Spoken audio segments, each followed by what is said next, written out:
Magandang gabi po. Ang amin naman pong iuulat ay Module 11, Regional at Lokal na Aspeto sa Pagsasalin. Ang kasama ko po dito ay si Ma'am Marjorie Idades. Ako po ang naatasang magulat ng pagsasalin sa regional na wika. Muli ako po si Princess Iris Baliber. Umpisahan na po natin. Pagtutumbas mula sa katutubong wika. Isang konstitusyonal at makabayang tungkulin sa pagpapayaman ng wikang pambansa sa anumang pagkakataon. Kailangan tupdin muna ito bago isaisip ang paghiram at paglikha. Isang paggalang ito at pagtitiwala sa kakayahan ng wikang pambansa at ng ibang katutubong wika sa Pilipinas. Ayon kay Almario, 1977 hanggang 1978. So sinasabi ni Almario na mahalaga po muna ang pagpapaunlad at paggamit ng ating wikang pangbansa bago tayo manghiram ng mga salita mula sa ibang wika, gaya nga po ng Ingles o Kastila. At para din po sa kanya, ang pagyaman ng sariling wika ay paraan upang ipakita ang pagmamahal at paggalang sa ating bansa at kultura. Binibigyan niya rin ng halaga ang iba't ibang katutubong wika dahil ito daw po ay nagpapakita ng pagkilala sa yaman at pagkakaiba-iba ng ating wika at kultura dito sa Pilipinas. Inuuna ni Almario ang pagpapayaman ng ating sariling wika bago tayo umasa sa mga banyagang salita upang ipakita na ang ating sariling wika ay may kakayahang umunlad at makapagbigay ng mas malalim na kahulugan sa ating kultura at identidad.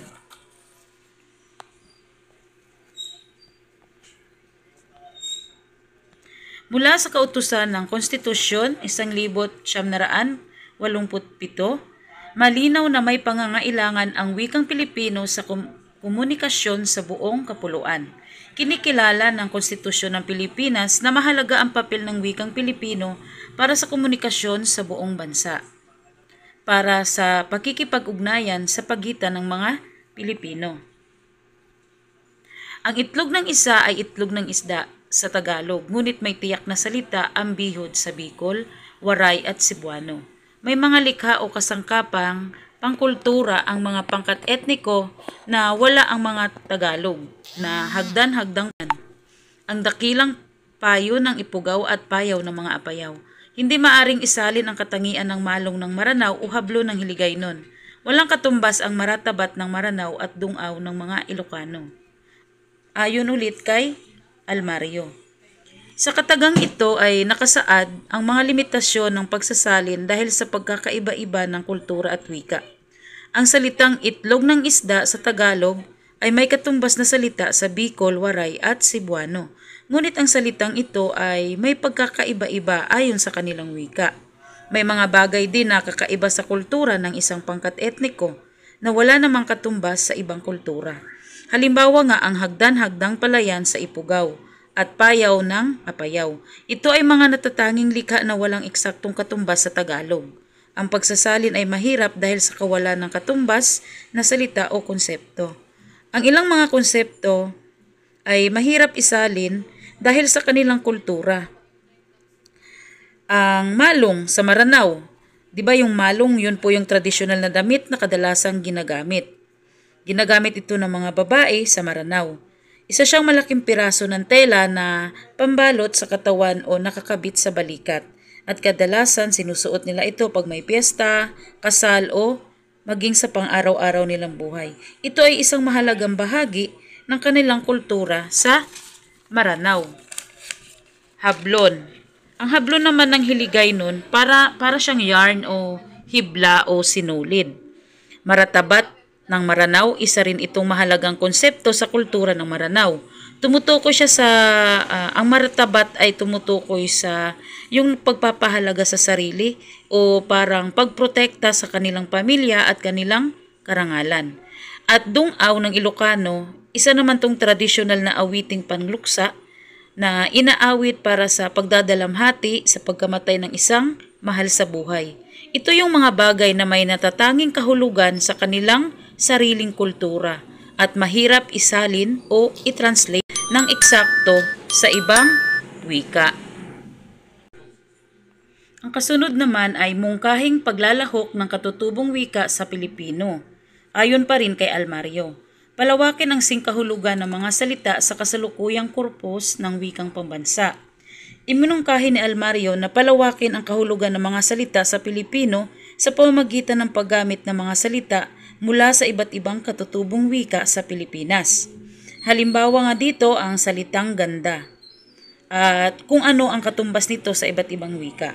Sa diksyonaryo, ang ganda ay dilag o dikit. Sa Bicol naman, ang ganda ay magayon. Sa Kapampangan ay masanting, malago. Sa Maranao ay mataid at sa Bisaya ay matanuan, maambong o maanyag. Ang layunin ng mungkahing ito ni Almario ay upang pagyamanin ang wikang Pilipino sa pamamagitan ng pagsasama-sama ng mga salita mula sa iba't ibang rehiyon sa Pilipinas. Dahil ito ay isang paraan upang mapanatili ang katutubong wika at upang mapaunlad ang ating wikang pangbansa. Ang sining ay maituturing na paglikha mula sa bunga ng malikot na imahinasyon ng isang tao na walang sinusunod na tuntunin o regulasyon. Sa pagsasalin, may punto na ito ay maituturing na isang sining, may mga salita sa Ingles na matutumbasan sa salita sa Pilipino. Kaya't bilang isang masining, ang tagasalin ay bubuo ng kanyang sariling salita na maaaring mula sa dalawang pinagsamang dinagyat na mga salita. Sinasabi nito na ang pagsasalin ay isang uri ng sining tungkol sa likas na pagiging malikhain. May mga pagkakataon na ang isang salita sa Ingles ay wala siyang direktang katumbas na salita sa Pilipino. Kaya't ang tagasalin ay kailangang lumikha siya ng sarili niyang salita na hango sa dalawang pinagsama-samang salita.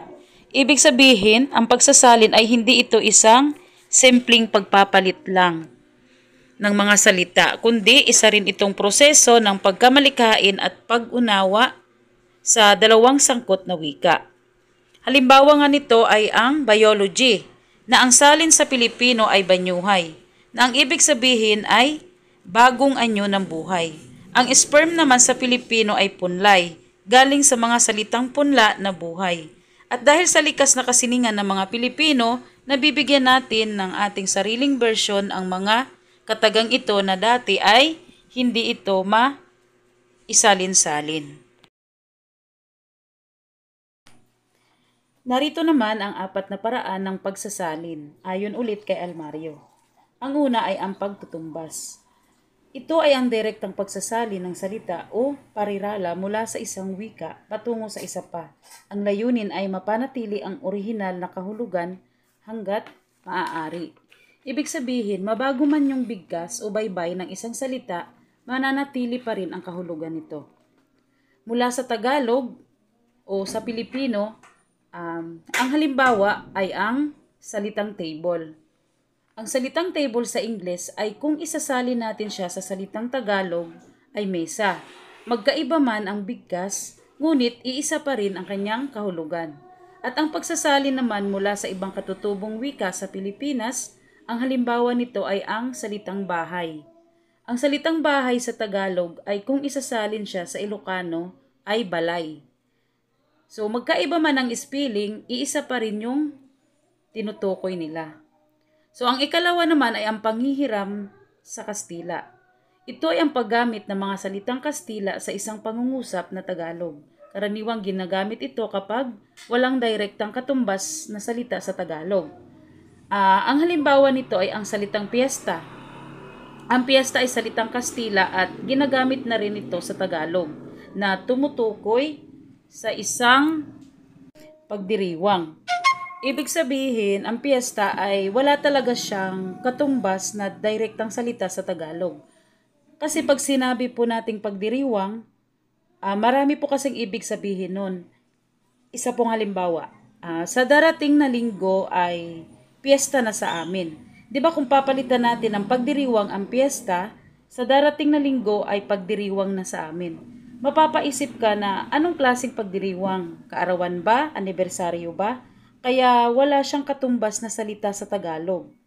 Yun po yung sinasabi ni Almario na Manghihiram lamang tayo ng salita sa ibang wika kung wala na talaga siyang direktang kahulugan sa Tagalog. Kaya ito po yung ikalawang paraan ng pagsasalin ni Almario. Ang ikatatlo naman ay ang panghihiram sa Ingles. Katulad din ito ng panghihiram sa Kastila, ito ay ang paggamit ng mga salitang Ingles sa isang pangungusap na Tagalog. Una ay ang pagbabago ng baybay. Halimbawa, ang salitang computer sa Ingles.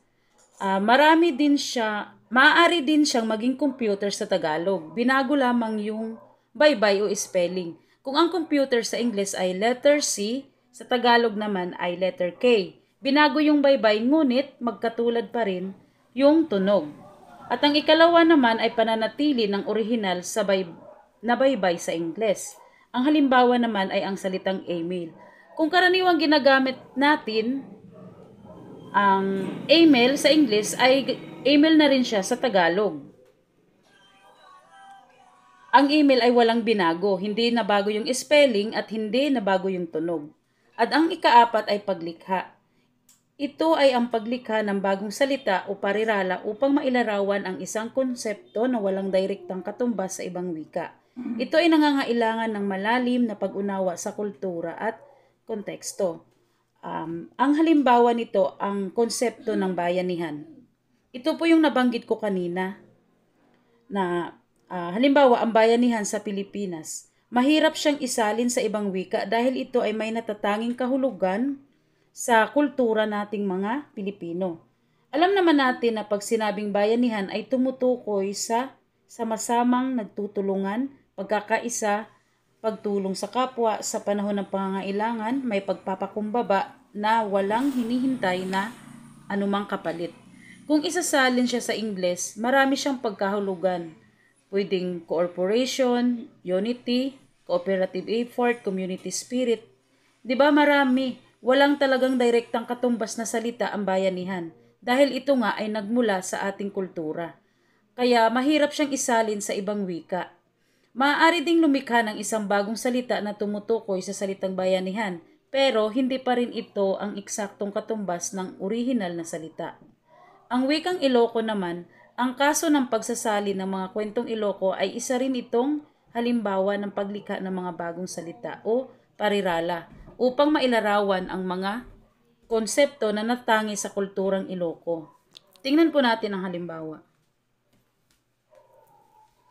Narito ang 4 na kwento ng orihinal na wikang Ilocano na may salin sa wikang Pilipino. Ang 4 na kwentong ito, ang kwentong Iloco na pinamagatang Buning ni Jose A. Brigado. Isinalin siya sa Tagalog na Itak. At ang rupa naman sa Iloco ay isinalin sa Tagalog na Mga Mukha ng Basag na Salamin ni Lorenzo J. Tabin. Ang aluon Iti Barukong ay isinalin naman sa Tagalog na Alon sa Dibdib ni Edorado E. Licos. At ang Taraon Dagiti Diyusin ay ang ibig sabihin sa Pilipino ay pagkain ng mga bathala ni Juan S. P. Hidalgo. Pinapakita dito na ang mga pamagat ay isinalin at sa ibang kaso, kung mapapansin natin, lumikha sila ng bagong salita. Maaaring nabago ang mga pamagat upang mas maging angkop sa wikang Tagalog. Dahil nga wala itong direktang kahulugan dahil ito ay nakaukit na sa kanilang kultura, ang kwentong rupa sa Ilocano, nangangahulugan kasi siyang hitsura o mukha o anyo ng isang tao o anyo ng isang bagay. Dahil wala siyang direktang katumbas na salita sa Tagalog. Kaya isinali na lang siya sa salitang mukha sa basag na salamin. Ang pagbabago ng pamagat ay karaniwang bahagi ng proseso ng pagsasalin upang mapanatili ang kahulugan nito at maging kaaya-aya sa mambabasa. Narito naman ang metodo sa pagsasalin. May dalawang metodo sa pagsasalin. Ang una ay ang literal na pagsasalin o ang pagtutumbas ng orihinal na teksto na pinakamaliit na istrukturang gramatikal ng target ng wika. Ang halimbawa nito ay sa pagsasalin ng nakakapintas di ay balasang sa Ilocano, pag isinalin siya sa Pilipino ay napakaganda ng dalaga. Pareho ang kanyang kahulugan ngunit iba ang kanyang ekstruktura ng pangungusap. Ang ikalawa naman ay malayo o idiomatikong pagsasalin. Ito ay ang pagsasalin ng mensahe nang hindi isinaalang-alang ang istruktura ng orihinal na wika. Ang layunin nito ay upang makuha ang kahulugan ng orihinal na teksto at madaling maunawaan kung ano yung nais ipakahulugan nito. Ang halimbawa sa Ingles ay I have sleepless nights thinking about you. Sa idiomatiko ay hindi ako makatulog sa gabi sa kakaisip sa iyo. Ngunit kung sa literal na pagsasalin ay ako ay mayroong tulog na kulang sa gabi pag-iisip sa tungkol sa iyo. Kung atin talagang iisipin, tama naman yung literal na pagsasalin. Tama ang kahulugan ng bawat salita doon sa pangungusap na I have sleepless nights thinking about you. Ngunit hindi ito ang natural na tunog sa Tagalog. Parang awkward at hindi gaanong malinaw. Hindi tulad sa idioma na natural ang pagsasalin at madaling maunawaan. Ang kasunod naman ay pamamaraan sa pagsasalin sa Iloco. Narito naman ang 5 paraan ng pagsasalin. Ang una ay transposition, pagpapalit ng posisyon ng simuno at panag-uri. Binaliktad ang ayos ng simuno at panag-uri sa isang pangungusap. Ang paksa ay inililipat sa ibang posisyon sa pangungusap. Ang halimbawa nito ay ang aso ay kumakain ng buto. Ang aso ang simuno, ang kumakain ng buto ang panag-uri. Kung ang pagsasalin ay transposition, ay kumakain ng buto ang aso. Ang ayos ng simuno at panag-uri ay nabaliktad. Kaya ang transposition ay isang estratehiya sa pagsasalin na nagbibigay daan ng mas natural at madaling maunawaan ang pangungusap. Kahit binago ang posisyon ng simuno at panag-uri, napapanatili pa rin ang kahulugan nito. Ang ikalawa naman ay pagdaragdag. Paglalagay ng ilang salitang wala sa orihinal upang bigyang diin o ipaliwanag ang isang konsepto. Dito naman nagdaragdag ng mga salita para maging mas malinaw o bigyang diin ang isang pangungusap na hindi gaanong malinaw sa target na wika. Ang isang halimbawa ay sa Ingles, the meeting was postponed. Sa salin na may pagdaragdag ay ipinagliliban ang pulong dahil sa masamang panahon. Dinagdag yung dahilan kung bakit postpone. Ibig sabihin, sa orihinal na pangungusap sa Ingles ay hindi malinaw kung bakit na-postpone yung meeting. Sa salin, idinagdag ang dahilan sa masamang panahon para maging mas malinaw ang dahilan. At ang ikatatlo ay ang pagkakaltas. Pagtatanggal o pagbabawas ng mga salita. Tinatanggal ang mga salitang hindi mahalaga o maaaring magdulot ng kalituhan sa target na wika. Ito ay ginagawa para maging mas maigsi at natural ang pagsasalin. Ang halimbawa nito ay siya ay isang mabait at matulungin na tao. Sa salin na may pagkakaltas, mabait at matulungin siya. Tinanggal ang isang tao dahil maliwanag naman na tao ang tinutukoy. Kaya ang pagkakaltas ng mga salitang hindi mahalaga ay isa ring mahalagang estratehiya sa pagsasalin. Ito ay nagbibigay daan sa mas maayos at mas natural na daloy ng pangungusap sa target na wika nang hindi nakakaapekto sa kahulugan ng orihinal ng mensahe. Dahil di ba pag sinabing siya, malinaw naman na isang tao ang tinutukoy. Ngunit ang pagtatanggal ng mga salita ay dapat gawin ng may pag-iingat upang hindi mawala ang mahalagang impormasyon na maaaring magdulot sa kalituhan sa mga mambabasa.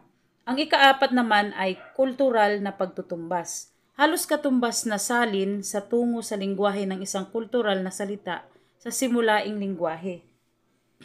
Pinapalitan ng isang salita o parirala na may kultural na konotasyon sa simulang wika ng isang katumbas na salita o parirala sa target na wika na may katulad na kahulugan at kultura na konotasyon. Narito ang isang pangungusap sa Ingles. He spilled the beans. Idiom na nangangahulugang nagsasabi ng sekreto. Pag isasalin siya sa may kultural na pagtutumbas ay isinapubliko niya ang sekreto. Ang spill the beans ay may katumbas na idioma sa Pilipino. Ang spill the beans ay isang idiom sa Ingles na nangangahulugang nagsabi ng sekreto. Walang direktang pagsasalin ang spill the beans sa Pilipino na magkakaroon ng parehong kahulugan at kultural na konotasyon. Ang isinapubliko niya ang sekreto ay isang katumbas na idioma sa Pilipino dahil pareho ang kahulugan nito sa spill the beans kahit na iba pa ang salitang ginamit. Ang ikalima naman ay modulasyon, paglulumanay sa tindi o bigat ng kahulugan ng salita. Binabago ang tindi o bigat ng kahulugan ng salita para maging mas angkop sa konteksto ng target na wika. Maaring palambutin o palakasin ang kahulugan. Halimbawa nito ay galit na galit siya. Nagpapahayag ito ng malakas na intensidad ng galit. Kung isasalin siya sa modulasyon ay medyo naiinis siya. Ibig sabihin, pinalambot na ang intensidad ng emosyon. Sa modulasyon na pagsasalin, maaring palambutin o palakasin ang kahulugan ng salita ayon o nakadepende sa sitwasyon. Isa pang halimbawa nito, pinalambot na salita. Medyo gusto ko siya. At pag pinalakas na salita ay talagang gusto ko siya o sobrang gusto ko siya. So, yan po ang modulasyon ng pagsasalin. Tandaan lang po natin na ang pagpili ng tamang salin ay depende sa konteksto ng pangungusap at sa nais mong iparating na damdamin. So, hanggang dito na lang po ang aking topic at ang kasunod naman ay tatalakayin ni Marjorie Idades ang lokal na aspeto sa pagsasalin. Maraming salamat po.